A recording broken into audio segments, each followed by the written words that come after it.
Hi lovely, and welcome to the Witch's Cookery. Can you feel it?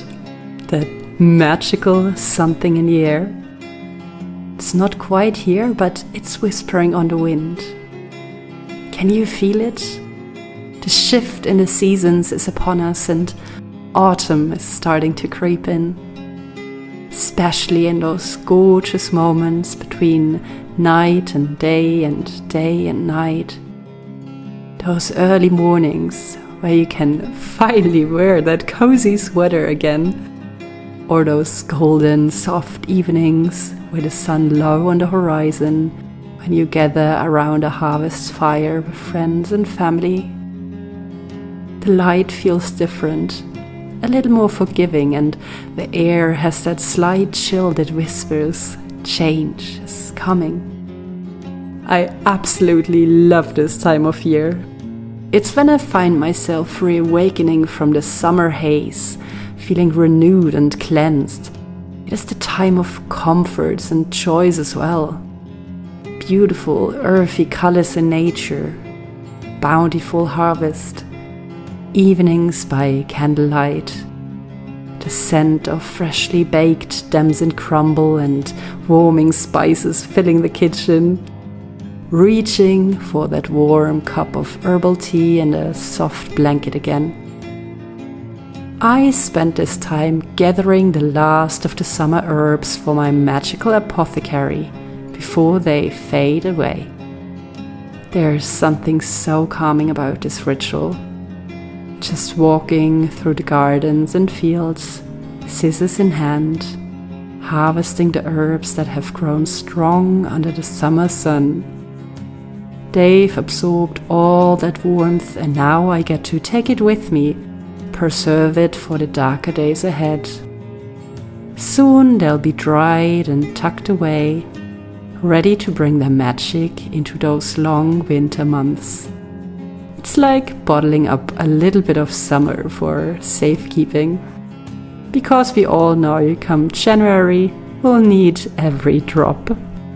Speaking of herbs, one that I'm particularly drawn to right now is Tansy. There is something so grounding about its rich, earthy scent, which makes it perfect for the smoke blends and smoke bundles I've been crafting lately. I always find it evokes a sense of stability and security when the fumes are wafting through the house. Tansy has been used for millennia, both medicinally and magically, even though it is slightly toxic, so it definitely should not be used around pregnant women and children. Magically speaking, Tansy is like that bold, sassy friend who isn't afraid to stand out at a party with its bright yellow button-like flowers, just screaming confidence, which in German folk tradition is one of the many properties it is used for. Tansy is believed to also be a powerful protector. Think of it as a spiritual bouncer keeping out any unwanted energy. Tansy is an incredible ally for shielding yourself or your space. Burn it when you need to set firm boundaries or when you're diving into some deep shadow work, it's got your back. If you're putting together a smoke blend, consider combining Tansy with mugwort for extra intuition or rosemary for some added clarity. Personally, I also really like it with any type of resin. Planning ahead for Mabon, I like to combine it in big bundles with lavender, which can be burned when gathering around a bonfire with like-minded spirits to perform a smoke blessing for balance and calm. Greeting the autumnal equinox in peace. Now, while I'm all about cozy sweaters and autumn leaves, we're still clinging to those last hot days of summer here, and you know what that means? Making the most of the seasonal activities and getting as much late summer fun in as possible before the weather turns. Come August and September, a dearly beloved tradition down here is to visit a maze. Hay mazes, flower mazes, corn mazes, we've got them all. So the other day I dragged my kids to a local corn maze, and I say dragged because originally they were very apprehensive to go, as we take mythological education and literature serious in this house. My 5-year-old was utterly convinced that there was a minotaur lurking in there, you know, like the minotaur, because why wouldn't there be one in rural Germany, right? He was so anxious the entire time in there. Meanwhile, me, after reading that rather colorful bestseller, Morning Glory Milking Farm, don't Google it, I was like, oh, where's that minotaur at? Corn mazes have never been so exciting. But jokes aside, this time of year is all about bringing in the harvest, and corn is such a big part of that. It's a great opportunity to teach the crotch goblins or yourself about sustainable farming. After all, being a witch and working closely with nature also makes us somewhat the protector and safekeeper of nature. So if you're looking for a hands-on way to connect with the land, a corn maze, potato harvest fire, or a trip to the apple orchard are where it's at. Plus, it's a perfect way to celebrate nature's bounty while teaching the next generation how important it is to care for the earth. At this particular maze, they even had little stations hidden inside that taught you more about local produce, and if you solved all the riddles, you could win a prize.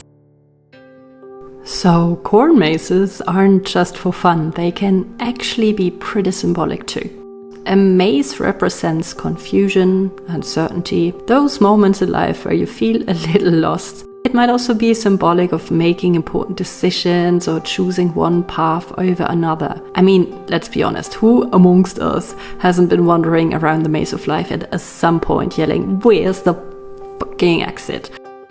But as long as you are not there with two sweaty, sticky and anxious children, there's something very meditative about walking through a maze, making your way out of twists and turns, and you can even design a spiritual ritual around that. Use the maze as a representation of the mental or emotional fog you might be in. Maybe you're just struggling to find clarity in a specific area of your life. If you have a physical maze to walk, you can simply go on a walking meditation, not necessarily trying to find the exit, but use your time in a maze to ponder the subjects that make you feel uncertain and confused. You can set an intention to make a decision or a step into clarity when you exit the maze, and then just do that and let the magic happen. When you find the exit, listen to what your intuition is telling you to do or feel. It's a journey to your center and back to clarity. You can emulate this with pen and paper too. Print out an elaborate labyrinth online and then find your way through it using the twists, turns and forks in a way to reflect, take decisions and gain insight over your worries.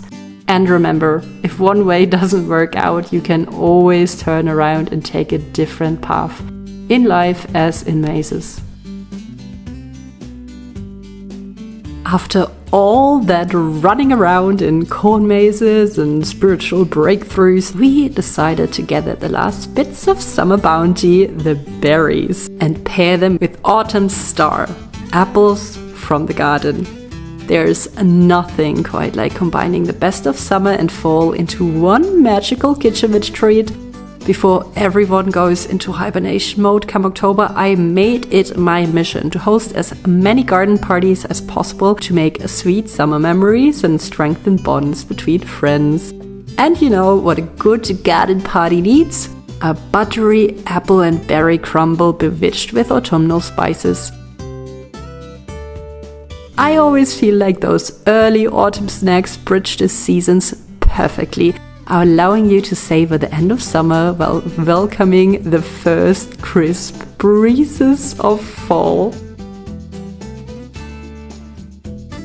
And to be honest, crumbles are a favorite in my kitchen for multiple reasons. First of all, it's not quite as caloric as a full-on cake.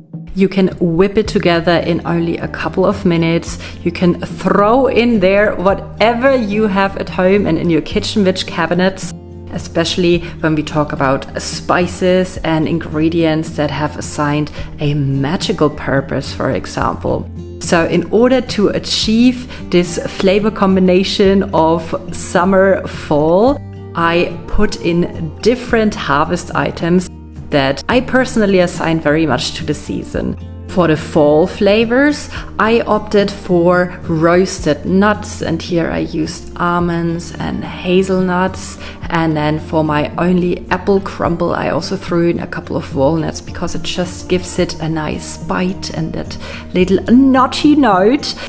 And the summer nut kind of that I chose is the coconut, because that goes amazing with the berry flavor. You can use either the flakes or you can use ground up coconut flesh, and it is just lovely, gives it a little bit of a sea holiday flair.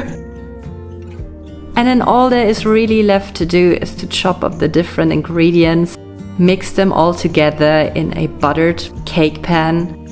I evoked autumn by using a shit ton of cinnamon, which is so good with both the berries and the apple. A little pinch of nutmeg, and you could also use up ground up cloves. And since I had different people coming to my garden party, I made one keto crumble, I made a vegan crumble, and I make a regular crumble with very buttery flakes. And that is also one of the beautiful things about this dish, because it's so easily to adjust. It's literally only 3 ingredients.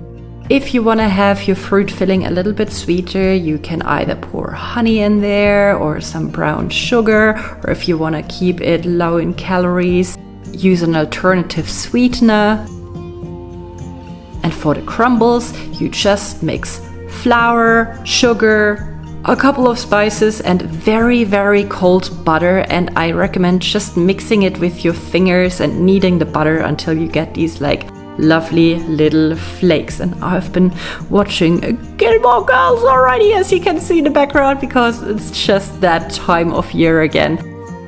All there's left to do is to pop it in the oven at 180 degrees Celsius for about 20 to 30 minutes until the fruit starts to bubble and the crumbles start to brown. And I was really running short on time, so I didn't film the finished thing anymore, but it looks very similar and it was eaten in no time.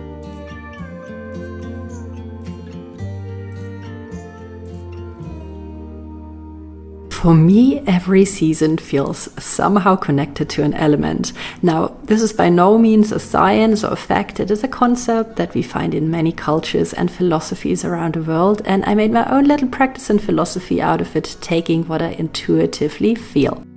As the season turns and fall slowly starts, I find myself feeling deeply connected to the element of earth.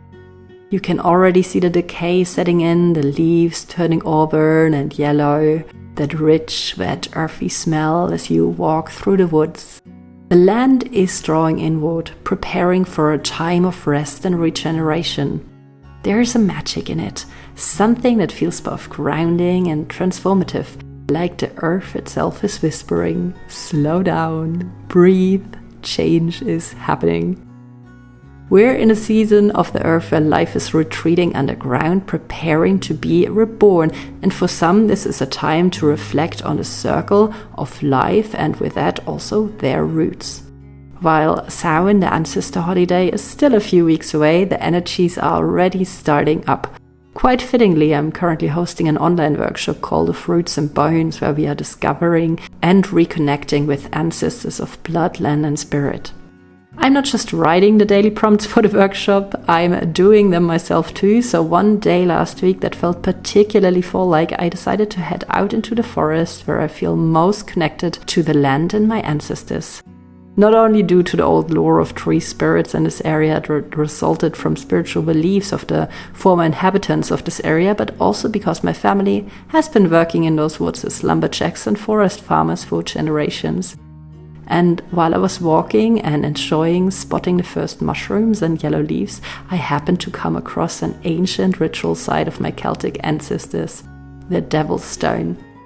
I spent some time there reflecting on my connection with them and the imprint they left on the folklore and traditions of this area. And while I was there, I curiously found a ton of sticks that looked like runes. One that looked like the Algis rune especially captured my attention, and I took it as a sign from my ancestors of land, reminding me of the protection they offer. And it made me reflect on how my ancestors of blood, through their hard work and perseverance, have given me the chance to build a life of prosperity. I would be interested to know if you too connect certain times of the year to certain elements and which one that might be for this season. I hope you've enjoyed this journey with me today, and I see you next time.